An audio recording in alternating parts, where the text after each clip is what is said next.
Good day, this is the Professor, CBMD PhD, and today's Monday, August 21st, 2023. It is 4:37 and 59 seconds, a.m. Eastern Standard Time, and today's research, chiral molecules. So let's come to it here. A new way to identify chiral molecules with light could vastly improve detection efficiency. Date August 18th. 2023. Source: Imperial College London. Chiral molecules are those that have two versions that are mirror images, like our right and left hands. These molecules have the same structure, but different properties when they interact with other molecules, including those inside our bodies. This is important, for example, in drug molecules, where only the right or left-handed version may have the desired effect.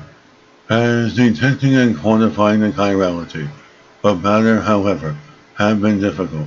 Current methods using a form of light that produces a right or left twisting helix have the problem that each turn of the helix is much larger than the molecules. This creates important challenges for detecting molecular chirality.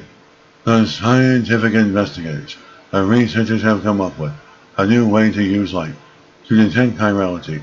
Instead of making light helix in space, they have devised a way to make a helix in time using lasers with moderate intensities.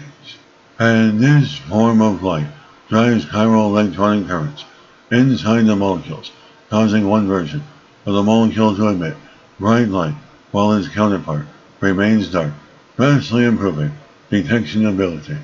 A team simulations show this would not require particularly intense lasers, opening the possibility of non-destructive imaging of molecular chirality. The team now plans to put the theory into practice. Researchers use femtosecond laser facilities to image and manipulate chiral molecules. And this is the Professor of Space Technology, Advanced Physics, Mathematics, Computer Science, and Leader of Research. This video was created for educational purposes only. Hope you enjoyed listening. Until next time, have a great day.